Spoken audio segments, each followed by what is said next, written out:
Hi everyone, આપણી સાથે આજે જમનભાઈ રામોલિયા અવેલેબલ છે.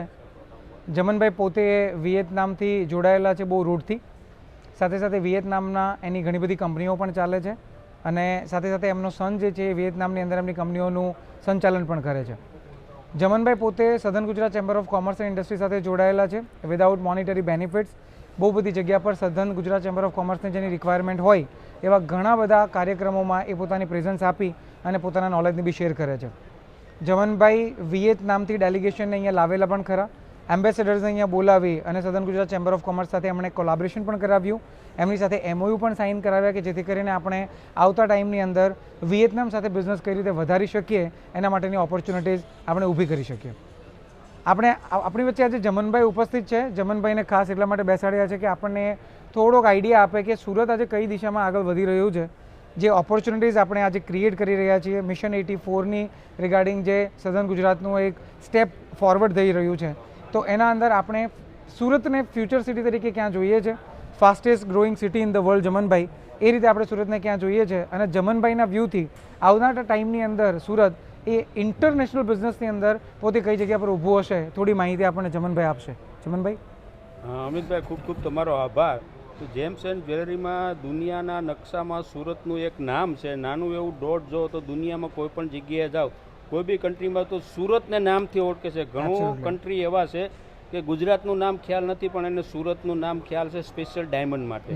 અને જેમ્સ એન્ડ જ્વેલરીનું માર્કેટ બહુ વાઇલ્ડ છે અને વર્લ્ડ વાઇઝ એની ડિમાન્ડ દિવસે દિવસે વધતી જાય છે. અમિતભાઈ, હું તમને હમણાંનું જો એક્ઝામ્પલ આપું કે આ જે કાંઈ દુનિયામાં વોર ચાલી રહ્યા છે એના હિસાબે અત્યારે ઘણી બધી કંપનીઓ એવી છે ડાયમંડ જ્વેલરી મેન્યુફેક્ચરની કે ચાઇનાથી મૂવ થઈને વિયેતનામ આવે છે. એટલે સુરતમાં બહુ બહોળો બધો સ્કોપ છે અને જનરલી જે એશિયન કન્ટ્રીમાં છે એમાં ફોકસ કરવાથી ઘણું બધું માર્કેટ મળી શકે. મોટા જે ડેવલપ કન્ટ્રીમાં તો બહુ બધી કંપનીઓ છે.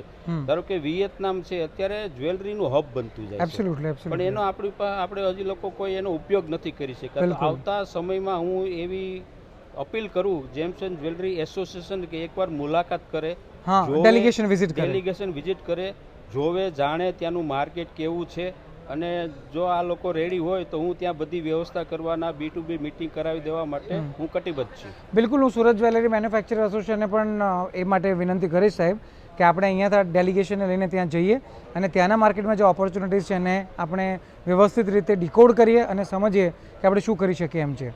અચ્છા જમનભાઈ, બીજો એક સવાલ મારો એવો હતો કે હવે આપણી પાસે ઇન્ટરનેશનલ એરપોર્ટ છે, આપણી પાસે ડાયમંડ બુર્સ છે, આપણી પાસે હવે આવનારા ટાઈમની અંદર બુલેટ ટ્રેન પણ આવશે અને મેટ્રોનું નેટવર્ક પણ હવે આપણું બહુ સારી રીતે સુરતની અંદર વિકસિત થઈ રહ્યું છે. તમે આ બધી જે ફેસિલિટીઝ છે એને ઓપોર્ચ્યુનિટી તરીકે કઈ રીતે જુઓ છો? જો ઓપોર્ચ્યુનિટી એટલે બહુ વાઇલ્ડ ઓપોર્ચ્યુનિટી છે. આ ઓપોર્ચ્યુનિટી એવું છે કે આવતા 5 વર્ષના વર્લ્ડના નકશામાં સૌથી મોટું દેખાતું હોય તો સુરત દેખાશે. એબ્સોલ્યુટલી સાચી વાત. અને બીજું સાથે સાથે અત્યારના સમયમાં લેબ ગ્રોન ડાયમંડ કે લેબ ગ્રોન ડાયમંડ એ ફ્યુચર છે. કારણ કે ઘણી વખત એવું છે રિયલ ડાયમંડ છે એન્વાયરમેન્ટમાં નુકસાન કરે છે, તે એના હિસાબે લેબ ગ્રોન ડાયમંડ અત્યારે વર્લ્ડ વાઇડ લોકો સ્વીકારતા જાય છે અને આવતું ફ્યુચર છે. અને લેબ ગ્રોન ડાયમંડનું વર્લ્ડનું મેક્સિમમ પ્રોડક્શન સુરતમાં છે, સારી ક્વોલિટી. અને મારા નોલેજ પ્રમાણે આજે સ્પાર્કલ થયું હતું, આઈ થિંક 2018-19માં થયું હતું, ત્યારે દુબઈથી જેમ્સ એન્ડ જ્વેલરીના પરમેનન્ટ જે વાઇસ પ્રેસિડેન્ટ આવ્યા હતા ત્યારે એ વાત કરતા હતા કે એ લોકો જ્વેલરી સેક્ટરમાં આવે છે, special lab grown diamond buy back guarantee સાથે વર્લ્ડ વાઇડ ચેન ઊભી કરે છે. હવે આવતા સમયમાં જેવી રીતે રિયલ ડાયમંડમાં કે બાય બેક ગેરંટી છે એવી જ બાય બેક ગેરંટી લેબગ્રોન ડાયમંડમાં પણ શરૂ થવા જઈ રહી છીએ. તો આ તકને વહેલી તકે ઝડપી લેવી જરૂરી છે. Super information. Thank you so much Jamanbhai તમારા ટાઈમ માટે. અને ડેફિનેટલી આવનારા ટાઈમમાં પણ કંઈ પણ રિક્વાયરમેન્ટ હશે વિયેતનામને લઈને તો ચોક્કસથી તમારું ઇન્ટરવ્યૂ ફરીથી પાછું કરીશું. વધારે ને વધારે વિયેતનામ સાથે આપણે બાયલેટરલ ટ્રેડ વધારીએ. ઇન્ડિયાની પ્રોડક્ટ્સ ત્યાં પણ જરૂરિયાત છે, ત્યાંની પ્રોડક્ટ્સ આપણને પણ જરૂરિયાત છે. તો એ બધું સમજી અને આપણે સાથે મળીને કઈ રીતે બિઝનેસને ગ્રો કરી શકીએ એના પર આપણે ચોક્કસથી વાત કરીશું. Thank you once again. Thank you Amitbhai. ગમે ત્યારે વિયેતનામ બાબતમાં કંઈ પણ કામ ચાલુ હોય તો અવશ્ય મારો કોન્ટેક્ટ કરો. ડેફિનેટલી. Thank you.